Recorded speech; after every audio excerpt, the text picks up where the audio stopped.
when you hear the sound of Kanye West, you know it's time. It's that time for the Breakfast Jam. I'm your girl, Myra, Maloba, the Afro Punk Queen here at Icon Radio, number one entertainment plug. Happy New Week, my people. We are like literally at the tail end of January. It is the 30th of January on a Monday. It's looking nice and bright out there, but wait, let me tell you, I wouldn't mind a little bit of cloud cover right now so we can get a little bit of rain. It has been very, very hot and, of course, very dry. And since you watch when you mboga kwa nyumba, hey, we are suffering. Things have become way too expensive. Way too expensive. But we are definitely hoping for brighter days in terms of, sunshine after the rain. So that at least things improve kidogo. But regardless, we're grateful to be alive. We're grateful to have food on our plates. We're grateful to be able to see another day. Many guys have not been able to do that ever. I mean, not ever, as in like I've never been able to do that or are not able to do that right now. So for sure, we're grateful. We're grateful. And we're grateful to see the end of this month. But look at like it's gone really, really fast for me. Like I don't know. Like it hasn't dragged on like in previous years. I don't know. Maybe I don't know. It started off in a good way. Probably that's why. And things are happening very fast. So that's a good sign, right? It's a really good sign. So I'm hoping the same for you guys. I hope like it's really started off on a good note, despite fees and rent and issues of money. I hope like it's really looking up for you guys and things are gonna be, just great for this year because we deserve it. We definitely deserve it. All right, let's take a look at the weather real quick this morning now in Nairobi. It's mostly sunny at 19 degrees, humidity at 55%. It looks like it's going to be a pretty pleasant day, but also it's still hot out there.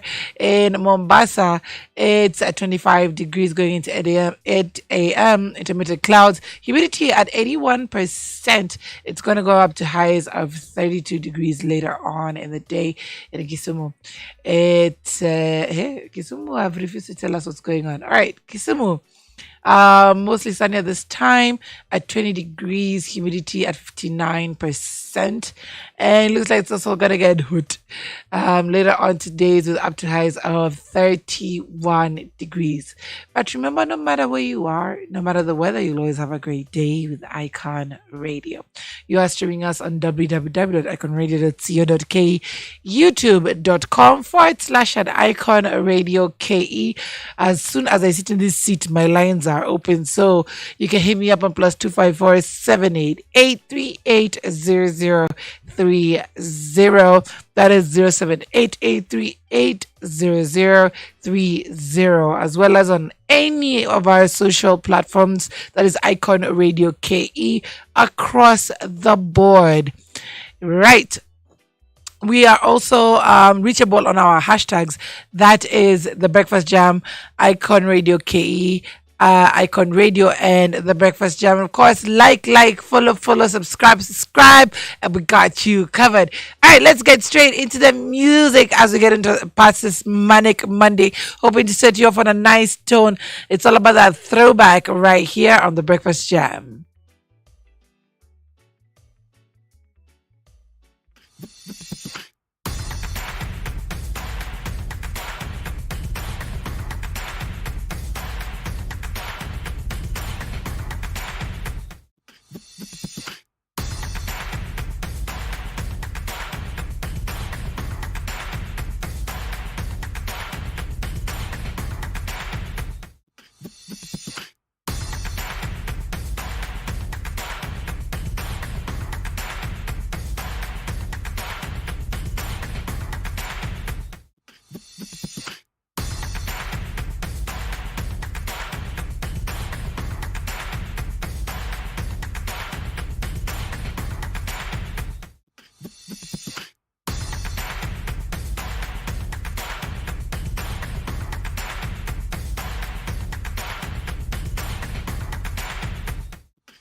nice and mellow this morning, right here on the Breakfast Jam. I'm your girl, Myra Maloba, the Afro Punk Queen. Yes, we are getting straight into the news, making the headlines today. Remember, you can always just jump here and let us know what your opinions are on our WhatsApp number. That's +254 788 380030. Okay, now there's this saga about the Juja Dam drowning of a couple, and it seems it is indeed a couple who are in that car. And just more stories are coming out day by day. And finally, the woman who was in that car was identified as one Frida Warao. Now, and it is again confirmed that that was indeed her lover who she drowned with. Now, I think the wife is finally out of denial, and I think finally facing the facts. The saddest part of this story that I saw over the weekend was that in the eulogy, neither she nor her children were mentioned. How crazy is that? How sad is that? Now, Frida Warao Kamuyu is 22, who died on January 17th in Kiambu County's Titanic Dam, lived secretly to a point that she completely detached from her relatives. Even when she lay dead in the mortuary, none of her relatives or friends appeared to notice. No missing person report was made, and it is detectives who went searching for her parents to identify her from the mortuary's freezers. She died alongside Titus Maina Gekonyo inside his Nissan X-Trail that reversed into the waters. Now, he, because of his license plate, was immediately discovered and known to be who he was, and he was claimed, and the burial happened, I think, last week. Now, as for Frida, she was to be identified in the mortuary on January 26th, and the detectives traced her roots to be in Muranga County's Njiku village in Mathioya constituency, though her parents currently live in Nairobi. What has baffled both the sleuths and keen followers of the incident is how her tracks defined her, as though she was a member of a secret society living in the shadows like a silhouette, regardless of her tender age. When women of our age, education, and beauty meet such tragedies, their network of friends, alumni, and family members become active, even on social media. But for Frida, everything around her was as silent as a tomb.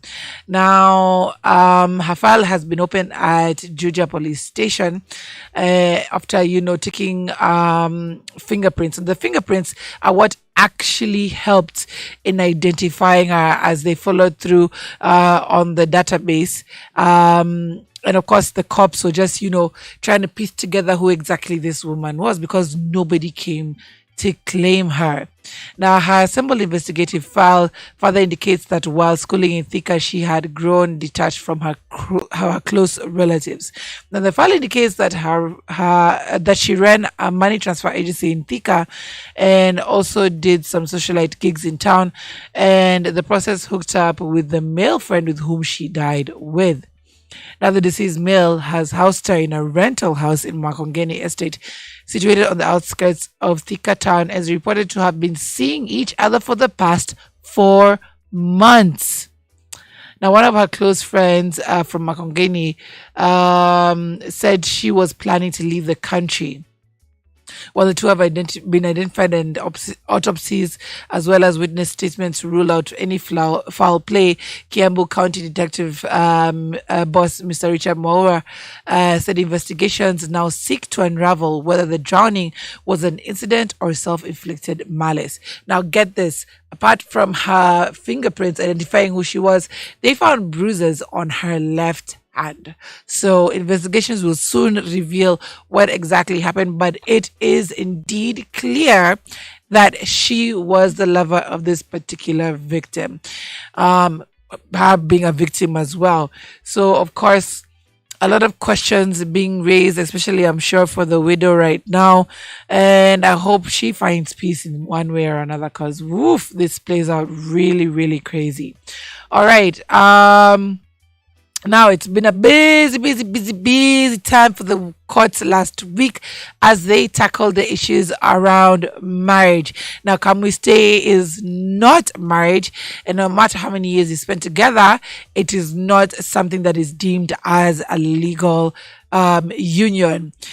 Now, have you been cohabitating with your man or woman or a considerable for a considerable period with no desire, wish, or intention to be within the confines of matrimony?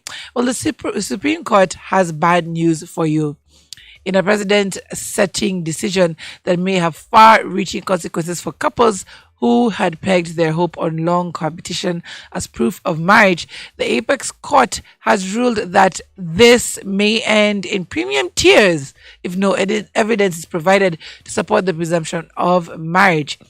Supreme Court Judges Philomena Mwilu, Smokin Wanjala, Njoki Ndungu, Isaac Leonaola, and William Ouko have warned that the doctrine of presumption of marriage is on its deathbed following changes to the matrimonial laws in Kenya.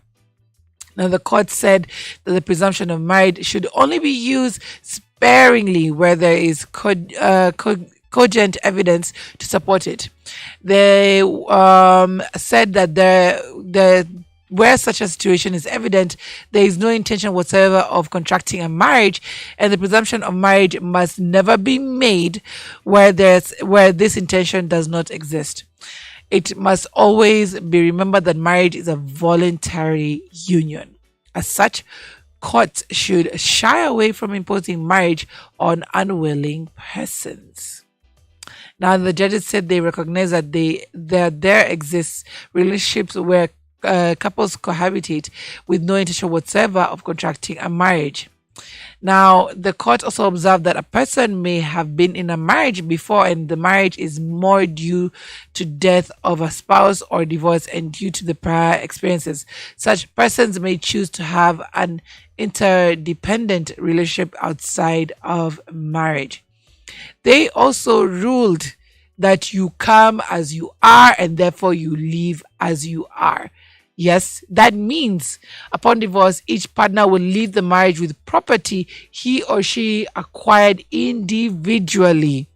No such thing as 50-50. Even I think prenups will have no standing whatsoever right now because it's odds of like you come into a marriage and you make your money or you put something into the marriage, you are able to live with it. And you must prove your contribution.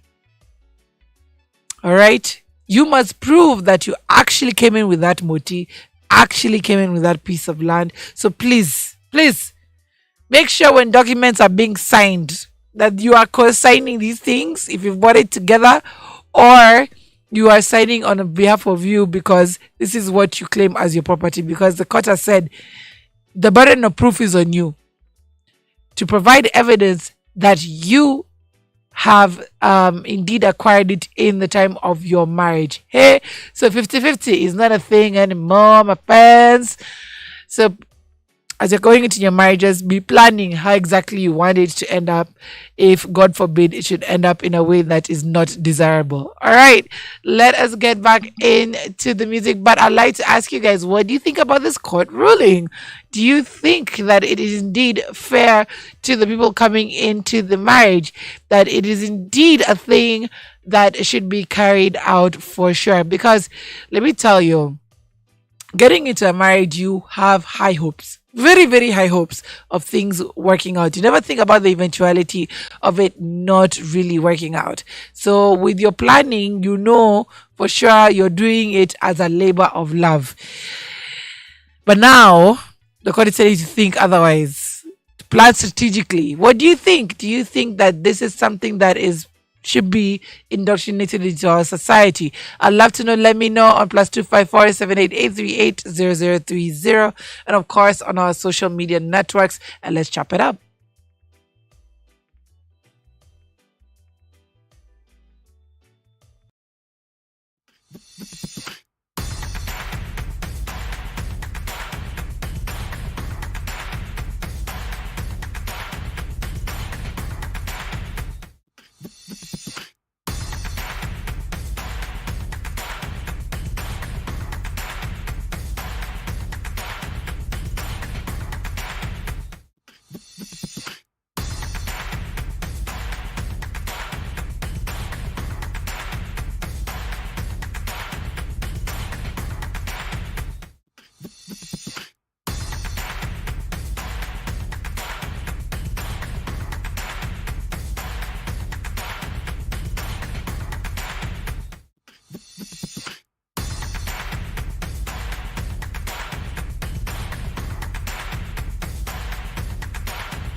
Ooh, absolutely love that jam right there. That was Owl City with Fireflies playing right here on the Breakfast Jam, where we're all about your throwback therapy. Absolutely loving the playlist this morning. Hope you guys are feeling it too. Like I told you, my lines are officially open. So if you want to hear your particular song as we hit the last hour this morning, we shared, let me know on our WhatsApp number +254 788 380030. Now, last week, I think it was sometime last week, if I'm not too wrong, there was something that Bonnie put out. Boniface Mwangi, was it last week or last week, but one, of a case of land grabbers, known land grabbers who were trying to grab a land of a landowner in Karen. And it was very dramatic because these guys came out very, very intimidating, trying to look like, they're part of the government, part of the police, and they were trying to intimidate these people. And these people immediately pulled out their cameras and started recording. They're like, so you're pulling out your cameras, eh? You know that threatening thing. Oh, so you think you can get away with this? Okay, Sasa, let's see what's going to happen. Like, yeah, I'm calling the OCS. Yeah, call him. So they waited. And sure enough, the cops came and arrested them. And of course, they were like, "Who are you to do this, that, and the other?" This guy is trying to like pull them to said, like, it's okay, it's okay. Let's talk on the side. Let's talk about this. They're like, "No, there's no talking on the side." Resident came out. They came to, support the person who has been harassed for a very long time. And yeah, one person got out, the other one remained in jail at the time. But of course, there was nothing that the person was charged with as yet. And they are known to be colluding with people in the government to grab land. They're known to be grabbing land. There was even an expose, I think in 2018, that actually talked about their dealings in Ardi House. Now, it would seem that another cartel has hit Machakos, and it's become a case of frustration for many land owners as powerful gangs of grabbers terrorize Nairobi and Machakos plot owners. Now, Mr. John Mackenzie, who retired after teaching for a span of 40 years, including a principal at Kapsabet Boys in Lenana High School, is troubled that the government won't come to his aid. Now, gangs of land grabbers have kept him out of his 5-acre land in Kamulu, Nairobi County, and despite filing complaints with the police, they continue to threaten him and laugh off his efforts to report them to authorities. He asks, why is it so hard for the government to just step up to do their due diligence and ensure that the real owners get their land back? Now, he has been lamenting that the land has been divided by the gang, which is now selling the plot to unsuspecting Kenyans. He is not alone, as prominent personalities, including current and former judges, are among landowners about to lose multi-billion shilling properties on the border of Nairobi and Machakos counties to land theft cartels. Now, the victims are fighting with faceless individuals. However, a relative of a governor is said to be involved. Now, the gang has fenced Mr. Mackenzie's 5 acres, and whenever he tries to access the land, the grabbers disappear. It has become near impossible to develop his property. Retired Judge Tom Baluta has also not been left out of this and is in the same predicament. In spite of suing the grabbers and winning all the cases, he cannot set foot on his property. Police officers in the area have failed to effect court orders, and the gangs continue terrorizing property owners, even bringing down buildings. Now, Mr. Sam Kioko, a former chief executive of Daima Bank, knows the pain of owning property that one is unable to enjoy. He says, we are Kenyans who pay taxes and we need protection from such people. It is very important that they help us to get back our land. Now, on Friday, lawyers based in Machakos County held demonstrations against the land office, saying it has been taken over by cartels. The lawyers demanded that the office be devolved, especially to Kamulu and Mavoko, in order to deal with the problem. Only a few landowners have managed to develop their properties. One of them is a senior police officer working at police headquarters in Vigilance House, Nairobi, and his home is under tight security, and the gang seems to have given up on him and they no longer approach his property. However, it has emerged that some of the people accused of protecting the land grabbers are senior police officers. So daring was one police commander that he oversaw the selling of part of the land to a company that has its headquarters in Qatar. The details of this incident are in briefs and prepared by the National Intelligence Service. Now, it is absolutely crazy and absolutely heartbreaking to see people who have lived their lives paying for these lands actually lose them. And my question is, do they still have to pay the land rates while this is going on? Do they still have to pay their taxes as they continue to fight for their land? Like, I have so many questions around this. I don't know. Have you been through this? Are you currently fighting? I know a few people who have been through it, and I might come out somehow okay after having to deal with paying and paying and paying and paying cops to be able to help them settle their issues from these particular cartels, and there are so many around the country. So for sure it is a menace and a big problem. But I'd love to know from you guys, how are you dealing with it, if you are dealing with it indeed right now? The other problem is also squatters. Squatters is a thing that, somebody can come and claim and say, I have lived on this land all my life. This is the only home I know. It's ancestral, and for sure this is owned by us. And it's a problem that a lot of people have been dealing with, where they live their life, they come back and find structures suddenly been built there, and even they haven't been there for the last 3 years, then they've lost that particular piece of land. It's a troubling tale, and of course a heartbreaking one for a lot of people. But yes, I would love to hear from you guys, and have you just weigh in on our WhatsApp number. That's +254 as well as our social media platforms. That's Icon Radio KE across the board. All right, we're officially into the third hour, and we are showing love for the 254. Let's get straight into it right here on the Breakfast Jam.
We just had Eriko Mundi, Elani, and of course Sauti Soul starting us off on the 254 hour this morning. Good morning if you've just joined in.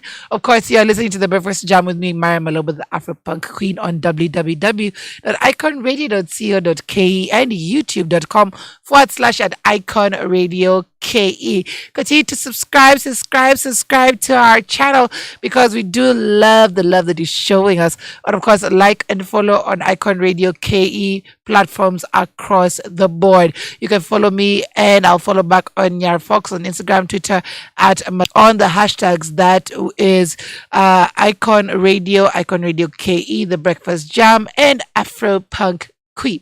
All right. Let us take a look at the morning as we go into 9 a.m. Right here in Nairobi, it is at 22 degrees, mostly sunny, humidity at 50%. In Mombasa, 24 degrees going into 9 a.m. And for Kisumu likes just feeling hot for me. Literally. But yes. Okay, since Kisumu is refusing to tell me what's up, I'll let you know a little bit later. But yes, remember, no matter where you are, no matter where you are, no matter the weather, you'll always have a great day with Icon Radio. It is definitely Innovations Monday, and we're looking at innovations that make a mark on people's lives in one way or another.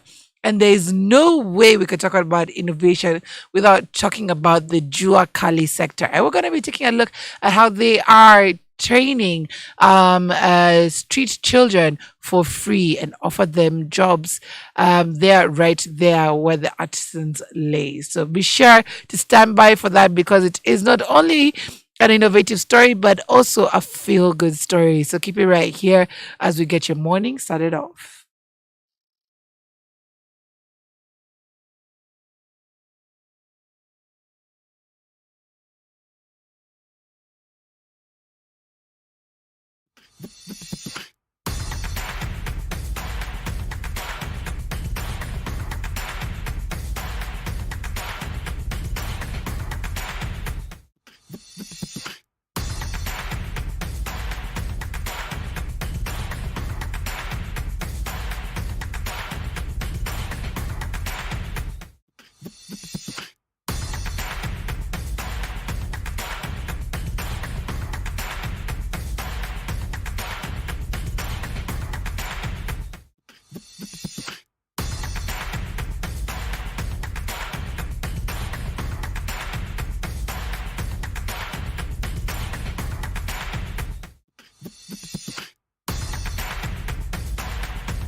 Kiatu. Had the band with Lisa Kiatu right there on the Breakfast Jam.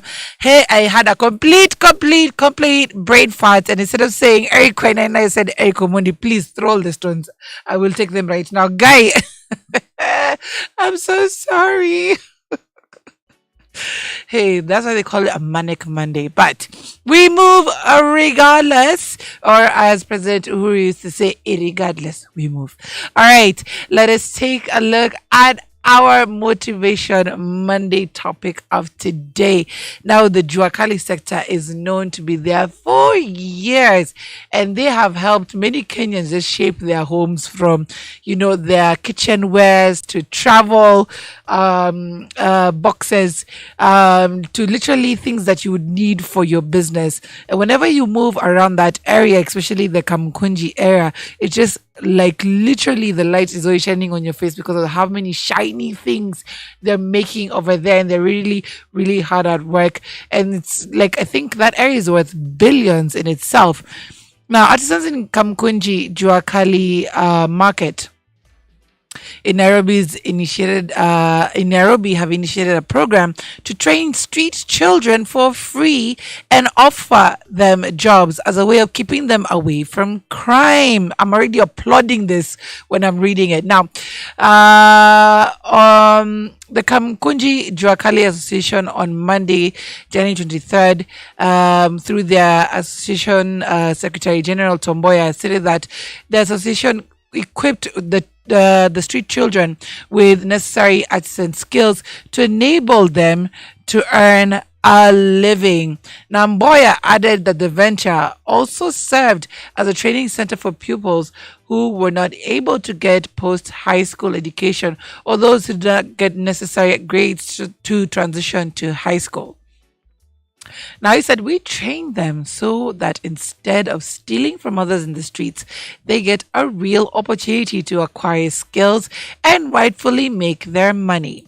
Some of the children dropped out of school in grade 8 because they did not get the grades to be enrolled in high school, among many other reasons.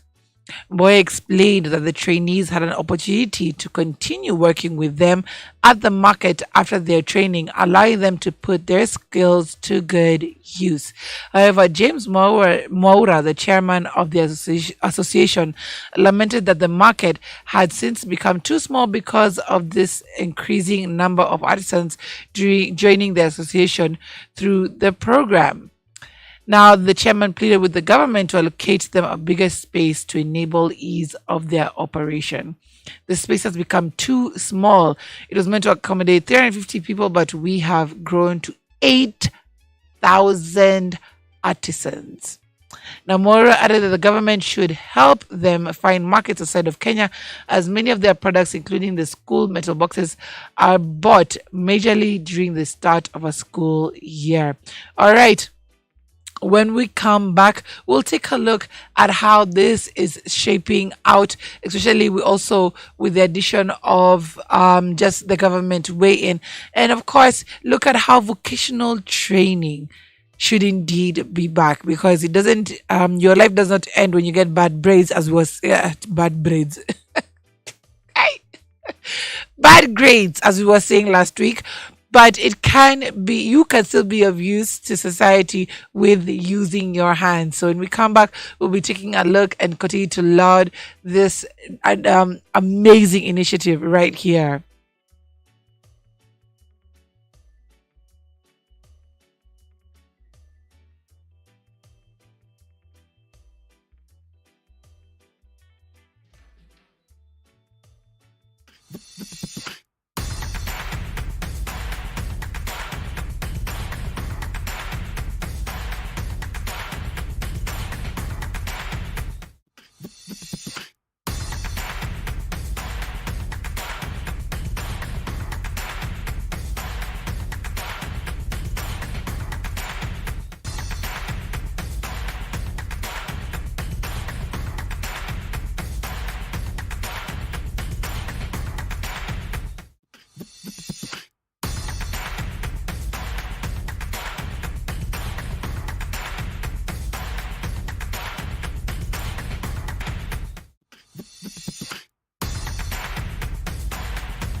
That was the master of pickup lines, nameless with Cynthia. I remember when that song came out and we were going after him, we were like, Manze, what kind of learns are those? He's like, but it works. And he turned to Wahoo and was like, didn't it? And she was like, yeah, for sure. So you should be over there taking out your pens or your notepads on your phone.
sexiest, one of the sexiest, if not the most attractive combination and collaboration on radio. That was John Legend and Andre 3000 with that track right there. Wait, it's called what? Ready to go right now. It's called Green Light.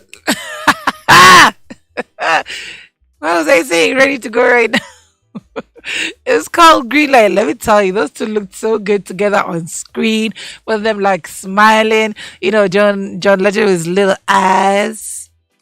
And hope this will, as we look at the weather, it's mostly sunny today at 22 degrees. Where you are, no matter the weather, you'll always have a great day with Icon Radio. All right, guys, it's our time. Comments. All right, let's get back into the music. There's one song I remembered just now, and I was like,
That was Kerry Hilson, who was meant to go into a potential battle with the Queen Bee herself, as well as Kanye West and Neo on Knock You Down, one of the biggest hits of the early 2000s, playing right here on the Breakfast Jam. And we're all about your requests within this particular hour. So be sure to send them in, because you know what? Like I told you, we got you covered.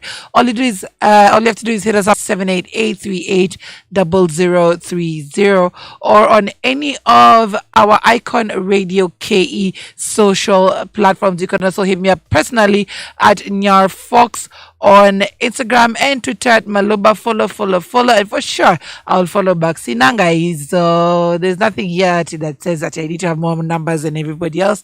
I'll follow you back for free. No charge whatsoever. I got you, and you're welcome. All right. Now, a lot of sad news coming out of America. A lot. The past 5 years. But the saddest has to be this past week with the story of Tyree Nichols. It has been trending throughout. Now, what was meant to be a routine traffic stop ended up in brutality and murder, where it saw 5 black officers attack this unarmed and complying man by beating him to near death, and he ended up passing away in hospital days later. It is such a sad story. He was a father, he was a son, and he won't get to see another day because of the brutality meted on him. And let me tell you, I have literally cried the entire weekend, just watching videos that were unleashed. And the family said, please put it out there so that the world knows what happened to our son. And it was absolutely horrific just watching what these cops did to this guy. This guy was really skinny, really skinny. He wouldn't even put up a hand against, even the shortest person in the world. He wouldn't have been able to do damage to anyone. He wouldn't have been able to hurt a fly. And he was defenseless against these guys. These guys came up to him and they pulled him out of the car and started tasing him. No command, no nothing, no asking for licenses, no asking for registration. Just pulled him out and started attacking him. Immediately started tasing him. When he ran off, of course, because he was scared. And you're just a few steps away from his home. They finally caught up with him and beat him down like a dog. They put his hands behind his body, behind his back, and took turns at brutally punching him down. Brutally. They gave out 71 commands of what he should do. 71 were counted of what he would do. They told him, lie down on the floor, when he was already doing it. They were telling him, show us your hands, while they were holding his hands. They were giving commands to him just for the cameras, to make it look like Tyree Nichols was not complying, as they proceeded to beat him down and laugh about it and mock him. Now it turns out there was another officer who was white in color who began the whole process. And he's the one who actually started by tasing him. He has not been suspended. He has not been fired. He is still working. The boss, the chief, she's a lady. I got her name right here. She goes, the Memphis police chief. And she goes by the name of Sarah Lynn Davis. She came out strongly. And she not only came out as an officer, she came out as a human being. She came out as a mother. And she came out with a compassionate call and said, this is not right. This is not how you should treat people. This is not what should be happening in our system. And she was right. This is not what's supposed to be happening, because somebody has lost their father and a mother has lost her son. There's been a lot of controversy around this, but, political figures from both divides, from both the Democratic Party as well as the Conservative, have both been saying, the Republic Party have both been saying that this was not right. This should never have happened. And this also not only reflects of what happening in America, but also here at home. We've seen a lot of extrajudicial killings that have been happening, people who have been snuffed out of the world for one reason or the next, because somebody felt it was their right to take away their life. And I really hope and pray that systems are put in place against such people. It has seen now these 5 officers charged with manslaughter. And I hope they get the whole book thrown at them, the whole entire jail cell, the whole entire system thrown against these guys. Because they decided that they are going to take away someone's life for no reason whatsoever. He was depicted as the most gentlest soul, a skateboarder, a lover of life, a person who loved to see somebody else happy. There was a picture of him giving a little girl a flower when she came to the skateboarding park. And the angel said that he was that kind of guy who would just welcome guys from without even knowing them, just to make their day a little bit brighter. And people won't be able to experience that ever again because he was taken away from the world. Absolutely devastating. I had to tell that story because, again, it don't only reflects on what's happening in America, it also reflects on what's happening at home. And hopefully people will just find their humanity once again and decide not to have the charge over somebody else's life and decide to take it away. All right. On that note, and we'll be definitely be following up on this story as it develops, but we'll be getting back into the music. Remember, we are taking in your requests this hour, and we would love to hear from you. Let us know what you would like to listen to, and we'll definitely get you covered. Keep it right here.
Sean Kingston with Face Drop. Hmm. Playing right here on the Breakfast Jam. I've been your girl, Myra Maloba, the Afro Punk Queen of the Icon Radio, your number one entertainment plug. We have officially come to the end of the show. Of course, technology has been technologying right now. But still grateful to have you here until the end. Be sure to tune in again tomorrow for more greatness on the Breakfast Jam between 6 and 10 a.m. Up next, we're having Myra. Yes, my namesake. Please keep up. Coming on next with the entertainment news. So keep it right here. And for more great music, only on Icon Radio, your number one entertainment plug.